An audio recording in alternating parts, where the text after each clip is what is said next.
to a fireside chat with Clusiv founder and CEO Luke Simianer and Israel. You got it. From Israel, you got it. Just the one fucking name, just like Cher, Madonna. You name it. Awesome. Well, Israel, tell us what you do really quickly. Dude, I'm from Milwaukee, Wisconsin, by proxy, from Texas originally, Houston, Texas.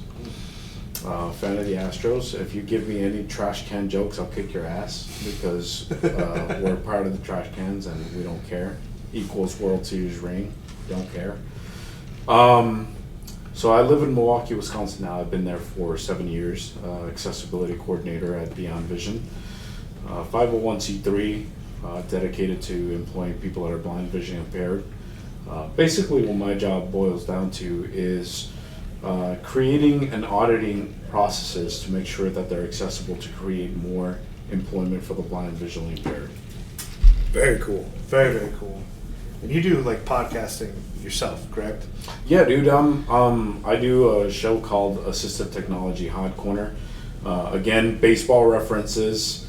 I started with a few guys that are radio nerds, baseball nerds, and we just love baseball. And so Hot Corner is third base. That's where a lot of the craziest freaking bouncing balls go to. So, when you think about third base, you got to be on your toes. You got to be up on it. So we're all about being on the latest and greatest assistive technology gear. Again, to help people that are blind, visually impaired either gain employment or move upward in their company or get their foot in the door. Because sometimes that's all it takes. It's just get your foot in the door, and you get to rock and you get to rolling, showing your skills, and that's what it's all about. And this is really impromptu, but this is inherently Clusiv's first podcast. And so, Israel, I want to kind of like hammer down on that since I'm kind of leading the way, and I'll give you the opportunity to interrogate me as well, because this is going to go up on your channel too. But you said getting your foot in the door is like really impactful, right? Yeah. And what I found is, and in my experience and what we're trying to do at Clusiv, is that like showing people that it is possible, that they're capable of doing this, even though systems kind of told them that they probably won't, right? Yeah. Is a big thing. Can you like elaborate on that, on like an impactful moment or a story, or like when that clicked for you that you just need to show people that? Dude, it's a huge thing because a lot of the times we get the message that 70% of people that are blind or visually impaired are unemployed. And you think 70%, you're thinking, God damn, that's 7 out of every 10 people. Yeah. So if you're in a room with 10 dudes, 10 chicks, 7 out of those 10 people are not employed, right? Yeah. And so you're thinking, damn, that's an astronomical figure to climb. So what the hell do I do to climb that mountain, to get into that, to get my foot in that door, to get employment?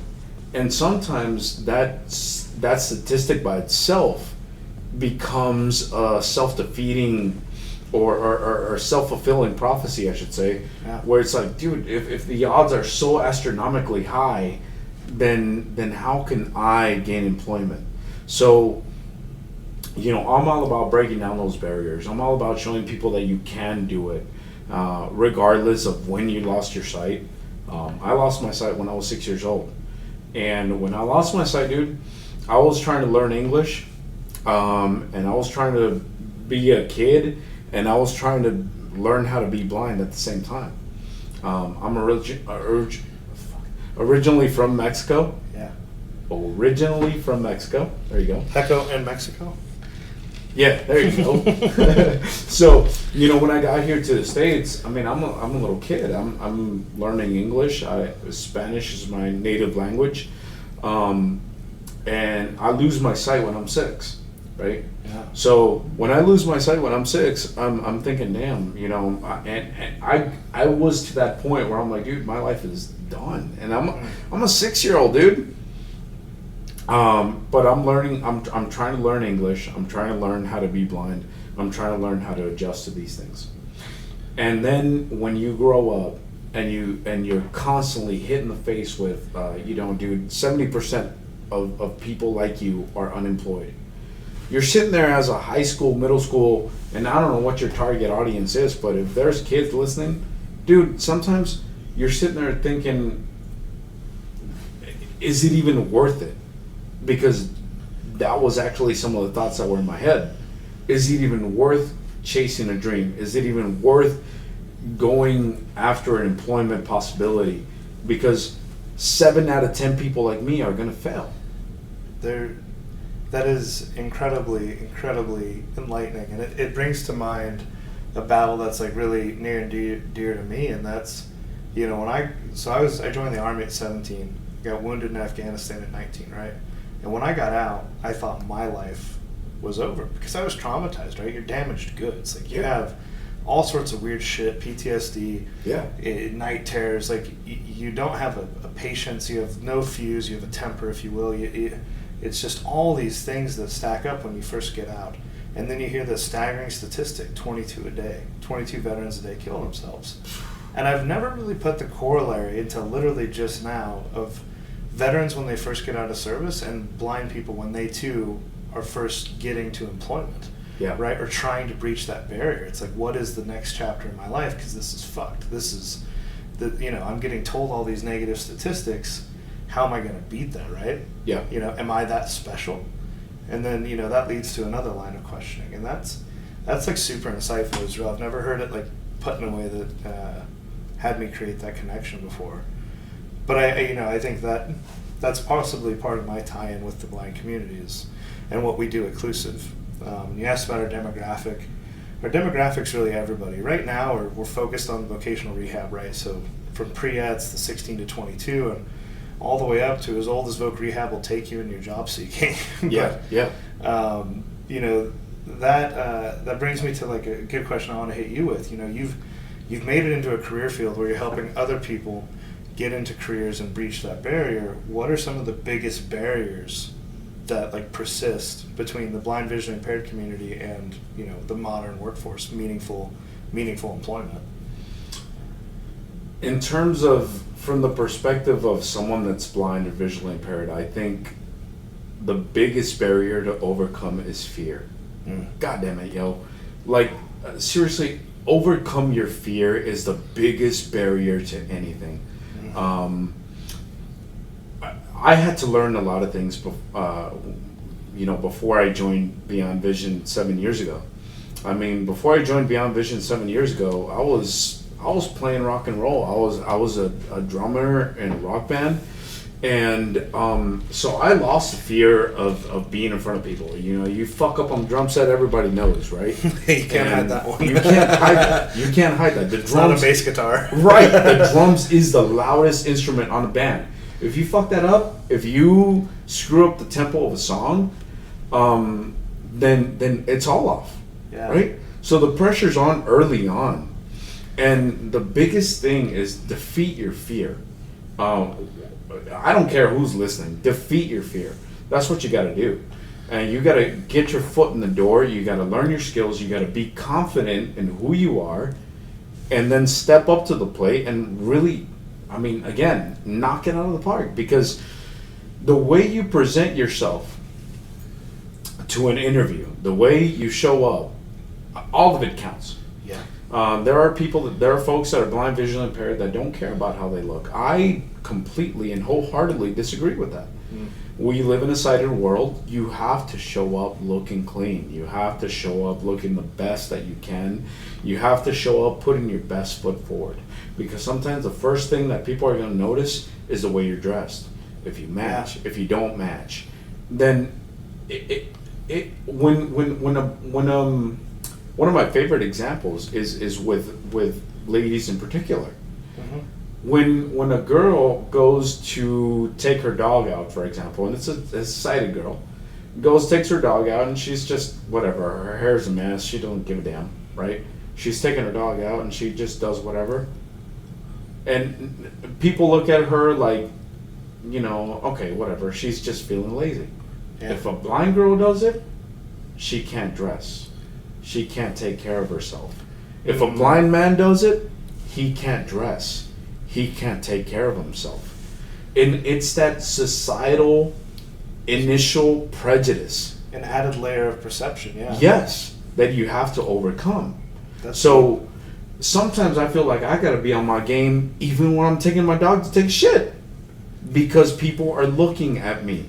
Yeah, and I think that ties in too. Like on that, I've noticed that, and not just in the blind visually impaired community, but in general, I think that it's kind of an age thing at some point, right? Because it starts when you're like what, like 25, 23 maybe, and you're like, I don't give a shit. I'm gonna wear gym. Well, I mean, right now I'm wearing gym shorts and a t-shirt, but it's also 9:30 on a conference week. But in general, like people stop caring about their appearances as some sort of like disobedience or like defiance to the system, and they get over it, right? Because social norms kind of force that to like grow. If you want to be professional, you want to be in a professional position, you need to act and present a certain way. But I think that with the BVI community, there's a lack of feedback group, right? Right. Because people are scared to say something to them, right? And I think that's something I really want to talk with you about. Something I've experienced at NFB is like, you know, a lot of organizations and people, you know, will address the blind community differently, but at NFB it's been the most frank that I've ever encountered, right? People don't want to be babied. They don't want you to treat them special. They're just another human. Yeah, they have a white cane, right? Can you elaborate on some of that for me, on like the differences, the preferences, the thoughts, you know, for people that are listening that are employers or work with someone who's blind and are maybe they're unsure how to build that relationship up? There's a lot there. Yeah, I know. I gave you a mountain to unpack. There is a lot there. You know what? But the cool thing about it is that people with disabilities, people with blindness are people. You know, you are a person. Mm-hmm. That's why we use people first language. Yeah. You know, it's people who are blind, not blind people. Yeah. Because it's not the disability that defines you. It's your person. You are a person first, and I think that's important. And when you're a person, you're gonna find ways to express yourself. Yes, you got to be professional. Yes, you got to show up looking a certain way to an interview, to again put your best foot forward. But at the end of the day, you are a person that gets to go home with your disability. I work in an environment where I work side by side with atypically sighted people. And my coworkers who are typically sighted get to turn off blindness at 4:30 and 5 o'clock. They turn it off. And what I mean by that is that they don't live that life. They don't have to go home continuing to be blind. I do. Yeah. I have to go home, and you know what? When I get home, I'm still blind. Yeah. It's not like I can see all of a sudden. That doesn't change for me. So what I'm getting at is, again, it's understanding where the blind person is at, where you're at. If you're a blind person listening, understand who you are, and understand that atypically sighted, or typically sighted people, I should say, may not necessarily understand exactly where you are because they don't live your life. I had many Uber drivers tell me that if they were in my situation, they'd go home and blow their brains out. And I hate to get serious here, but I feel sad for those folks, because the only reason why they say that is because they feel like they can't see themselves in my shoes. They don't understand how I put one foot in front of the other. And then on the other hand, you have some people that think you're amazing just because you can put your underwear on. I'm not that amazing because I can put my underwear on. Trust me. It's not. I'm not. You know, I do it just like anybody else does, one leg at a time. I get dressed just like anybody else does. And that's what I want to get out there to typically sighted people is, think of blind people as people first. They're not blind. They are people. They're going to be quirky. They're going to be nerdy. They're going to be into different things. They're going to be into rock and roll. They're going to be gay. They're going to be queer. They're going to be bi. They're going to be lesbian. They're going to be polyamorous. They're going to be whatever you want to be. They are people. And that's the message I got to get out there to anyone working in an integrated environment with blind or visually impaired people. They are people. Yeah. They experience life the way you do. We just do it without sight. And that is like some incredibly powerful stuff, Israel. So thank you for sharing that. I think that that's a beautiful way of stating my like raw and less beautiful, message to people, which is don't be scared. For sighted people, right? Everybody's scared to step on toes. We live in a very reactionist climate where if you say something wrong, someone's going to get mad. And I think with any civil rights movement, right, that takes a generation of warriors. And I think that technology, with Clusiv, with all the other things coming out, with IRA, with all these great tools that are coming out, right, we're going to start seeing maybe desegmentation is the word, right? Because now most of the blind community works in a concentrated space, in a concentrated city, at one concentrated employer for the most part, right? Yes. And I think that that's about to stop, right? Clusiv is going to help people get into the modern workforce at all sorts of different companies. Many other organizations and people are technology starting to bridge that gap.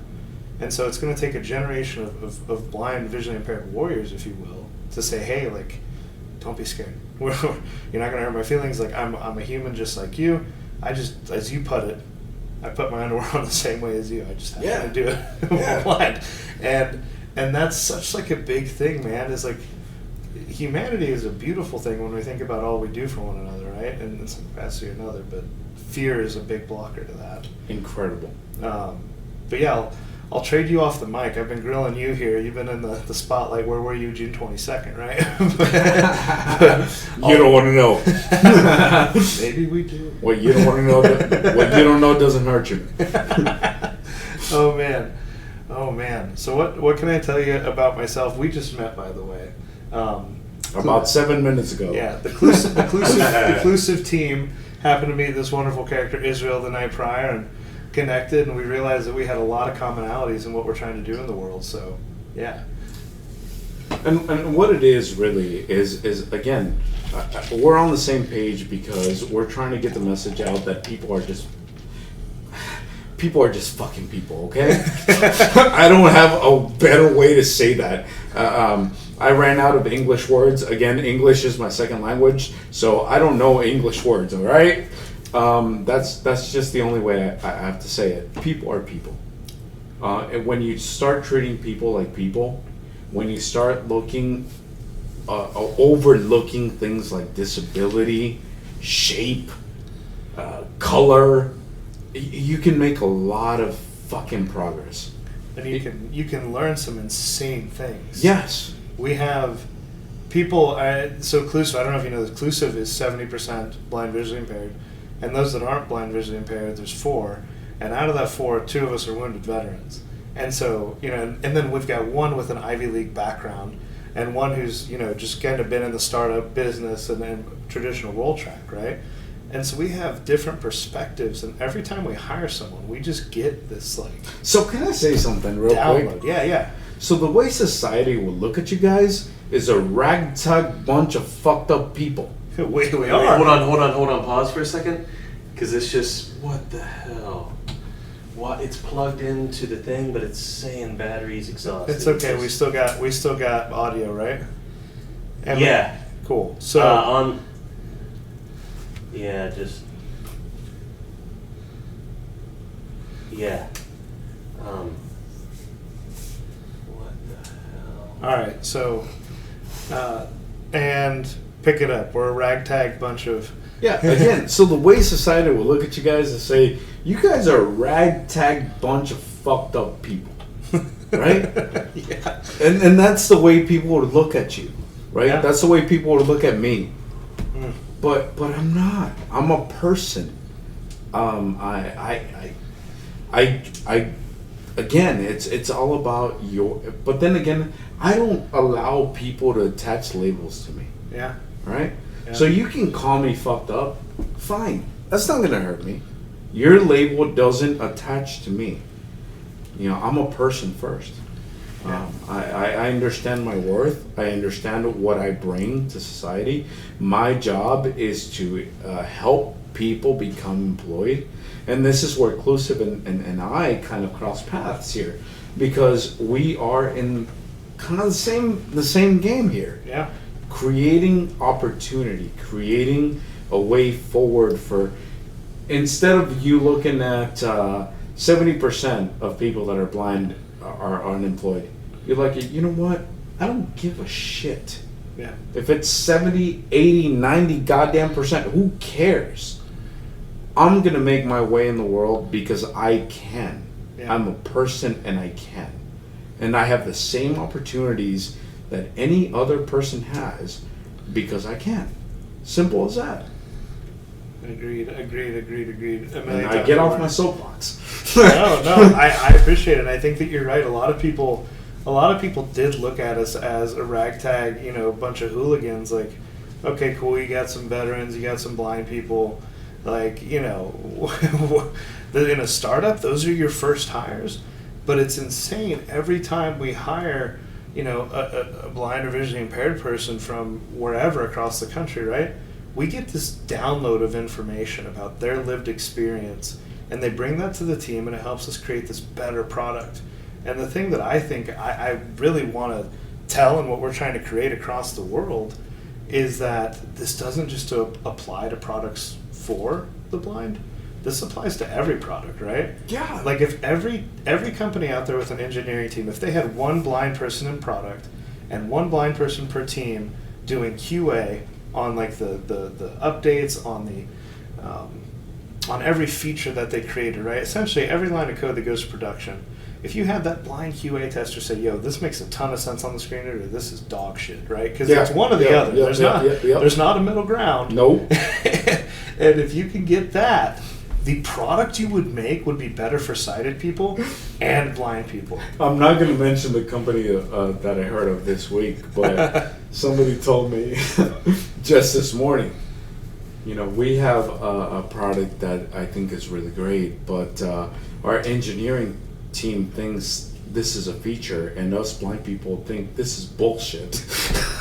and sometimes you run into that stuff because, again, it's not your perspective. And when you bring a diversity of thought, a diversity of perspective, more so than a diversity of thought, I think it's more to do with a diversity of perspective. Yes. Right?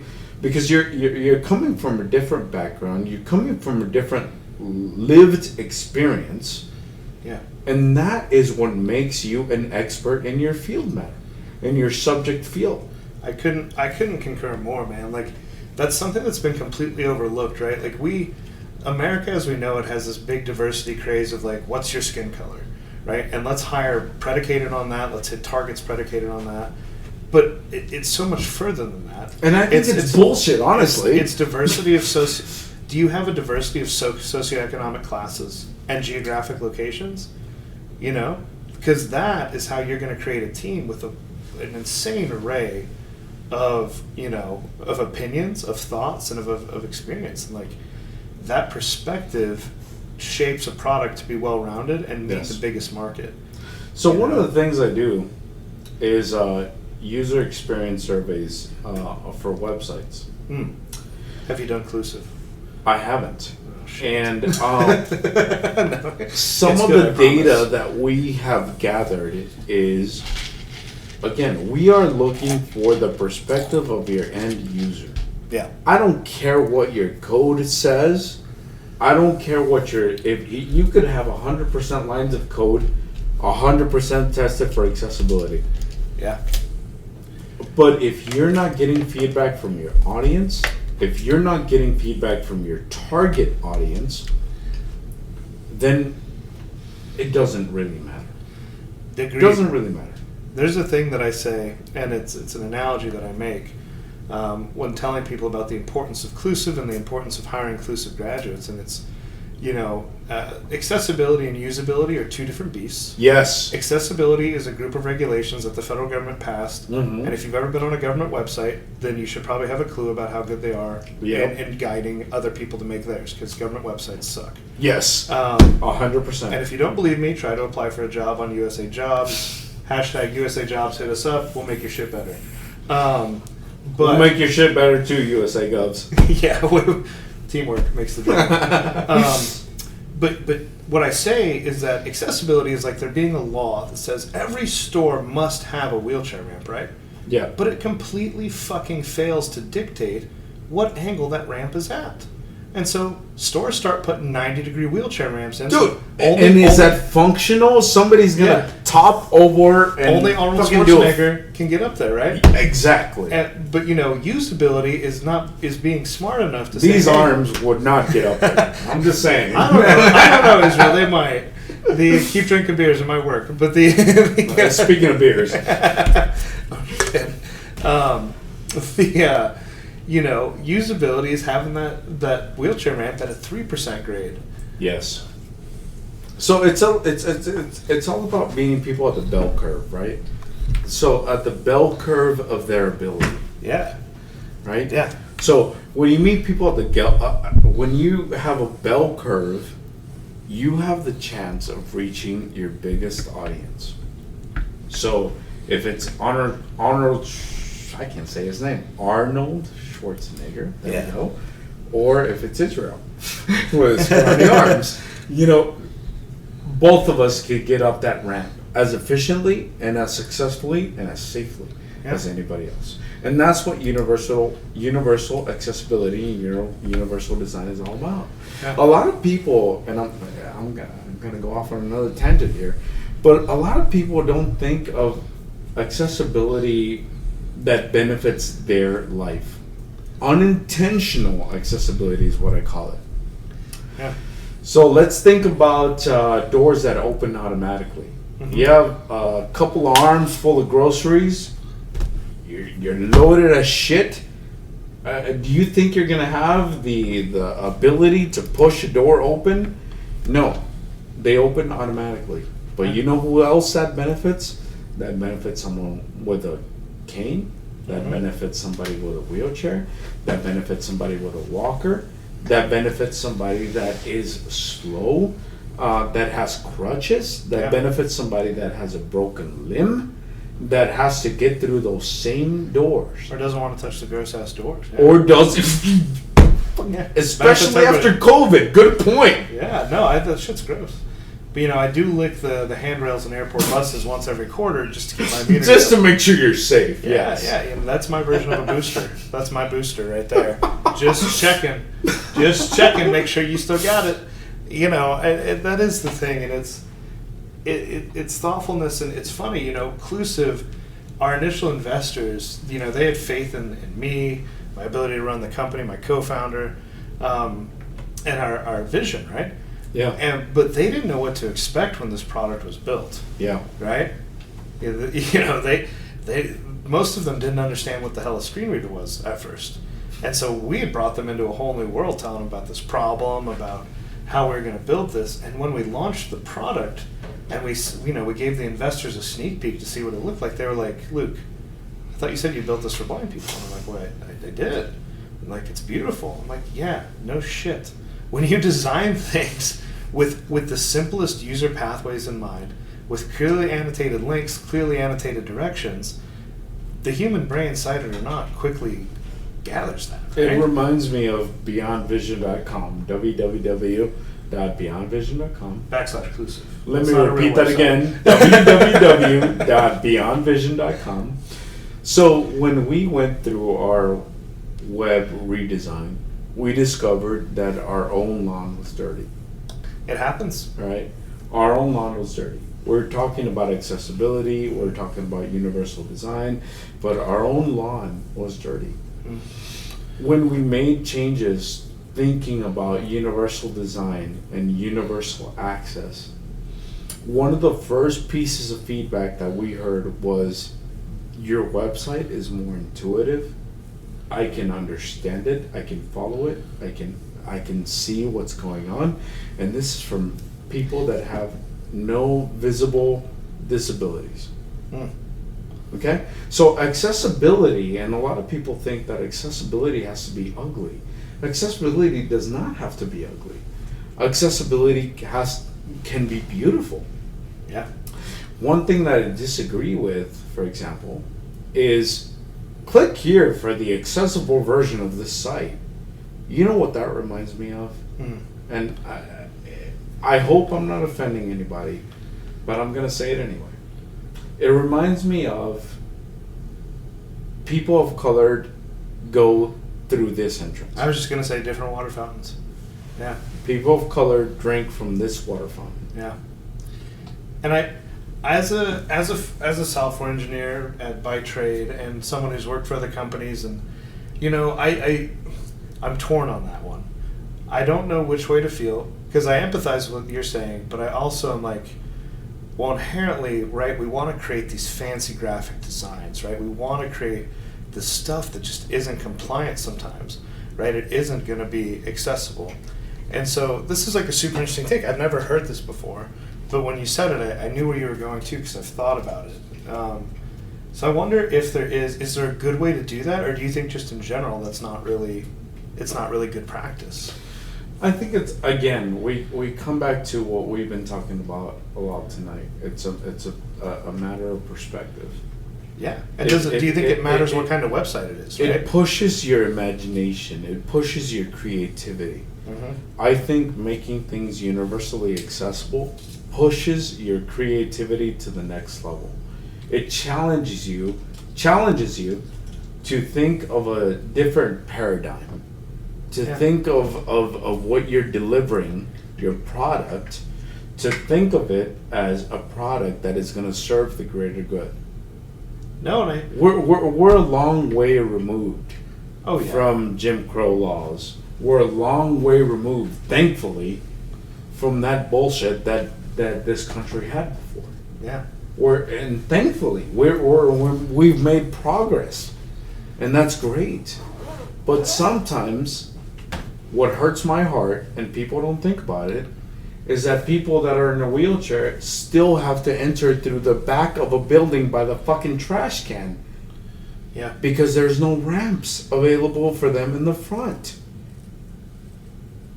So what if there's a person in a wheelchair that is with a group of friends that are not in wheelchairs? Their friends go into the front, and the person in the wheelchair goes in the back. Yeah. That's wrong. That's wrong. That shouldn't be that. Yeah. They are people. We are people. People with disabilities are people. And I'm going to harp on that till the day I drop dead. No, and I think that you should. I think that that's a huge point. And I mean, this is even a learning point for me, right? Where, and you mainly see this on like car websites or super technology centered, websites, where they'll have like an iframe and that'll have some crazy JavaScript, right? Like, I'm not calling I can't say company names, probably shouldn't. Mm-hmm. But like big car manufacturer that's sexy Italian and tends to paint their cars red. I go to their website often because I like looking at those cars, right? Yeah. But the first thing you come to is, a spinning red car.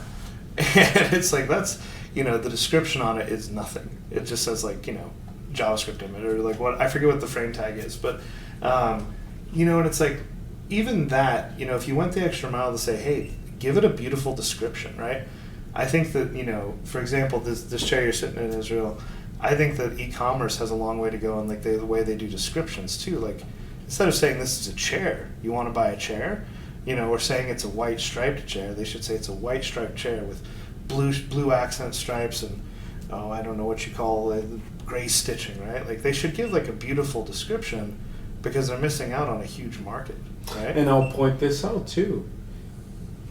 Going back to the red manufacturer of vehicle that goes or blue or fast. black. You don't know who we're talking about. No. So let's say I'm somebody with a light sensibility that I can see, but your spinning red vehicle triggers a seizure for me. Can we pause and think about that person?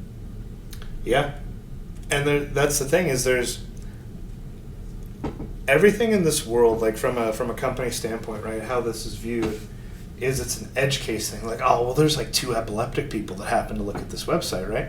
And you say that like it's an edge case, but the truth is, if that edge case was your daughter, or your son, well, that wouldn't be 1 or 2 people.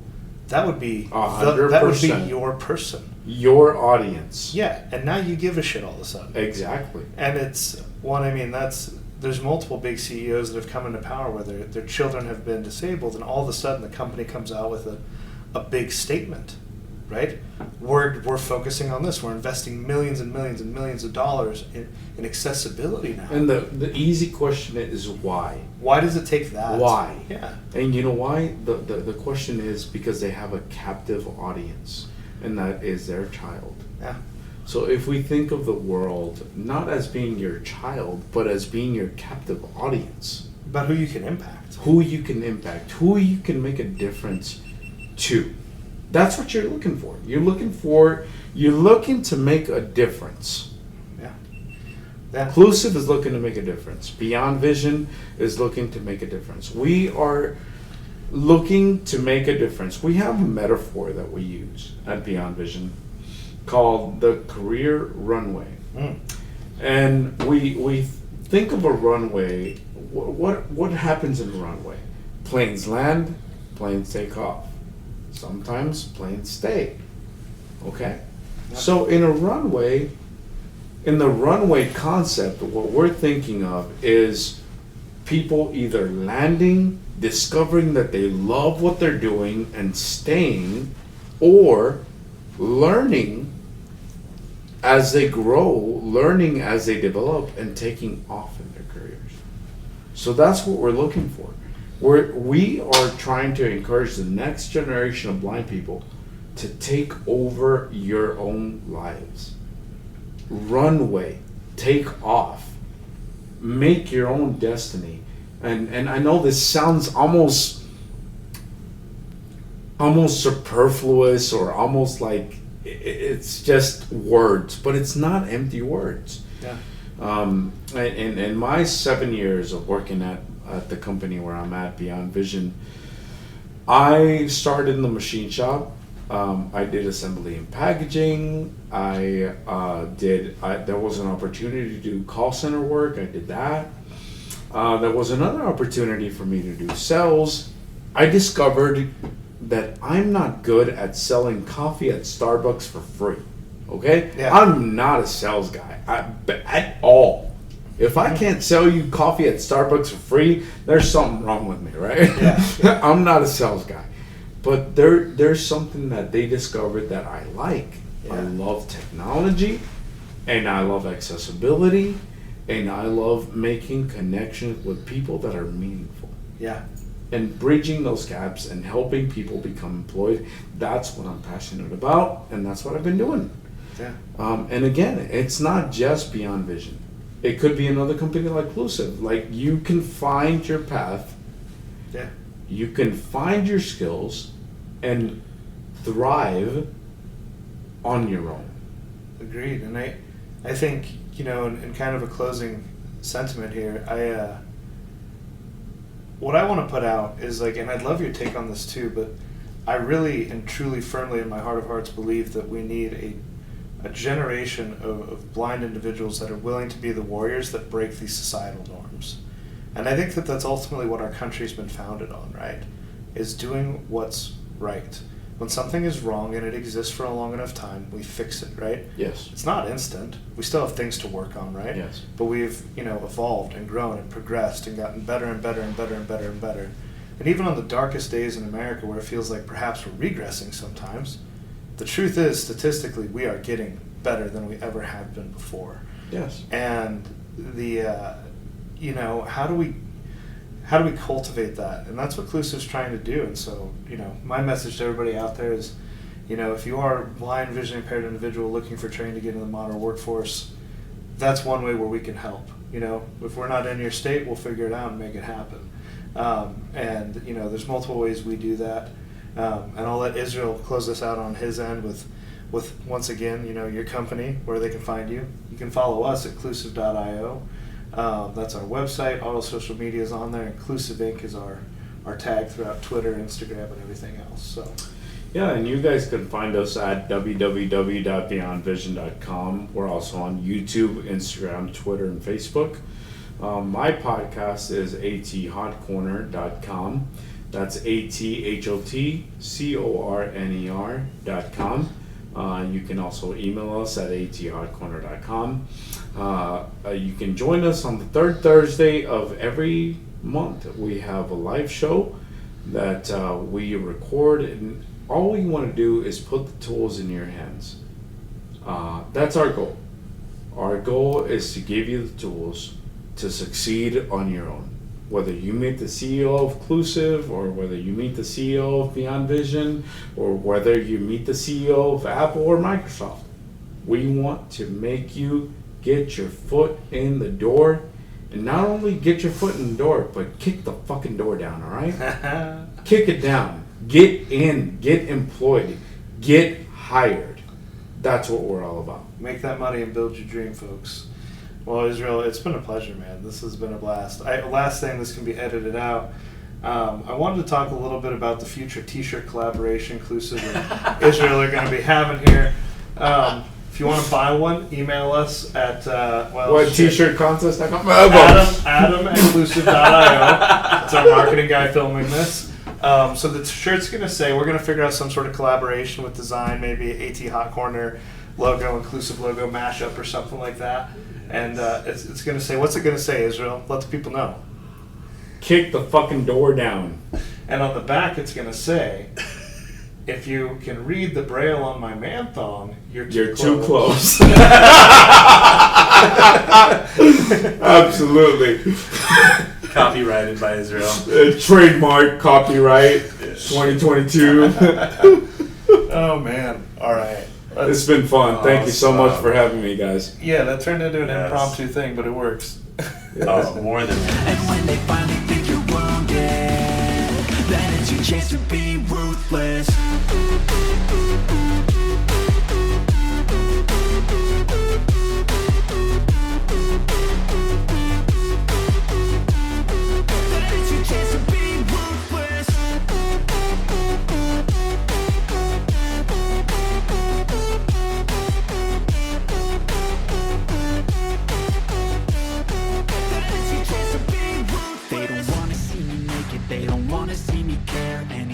Make some progress, I can see that they compare. I think everyone's against me, maybe something in the air. Am I paranoid? I swear a void is forming and they're scared. I walk a straight path, not many can say that. I like to play fast, cross me and there's payback. You better pray that I don't see your face at any place that I go. I know you hate that. I've been doing fine, I'm not wasting any more time.